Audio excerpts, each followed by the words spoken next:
দেখেন বাড়িতে যদি ছোট বাবু থাকে তো মায়েদের রান্নার কি কষ্ট হয় দেখেন। দেখেন লাউ কুটছে, লাউটা কুটতেই দেবে না। দেখেন লাউ দেখেন চিমটাচ্ছে, দেখেন চিমটায় দেখেন লাউ কিভাবে নষ্ট করছে। আর হাত থেকে নিলে নিলে তো চিল্লাবে।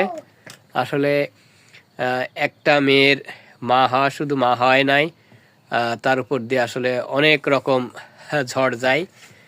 বাচ্চা সামলানো, রান্না বান্না করা, স্বামী সন্তান দেখাশোনা করা, শ্বশুর শাশুড়ির দেখাশোনা করা, অনেক দায়িত্ব তার উপরে থাকে। সেই দায়িত্বগুলো পালন করেও তা বাচ্চা পালন করা লাগে। আর বাচ্চা তো এরকম জ্বালাইলে তাইলে কেমন লাগে বলেন।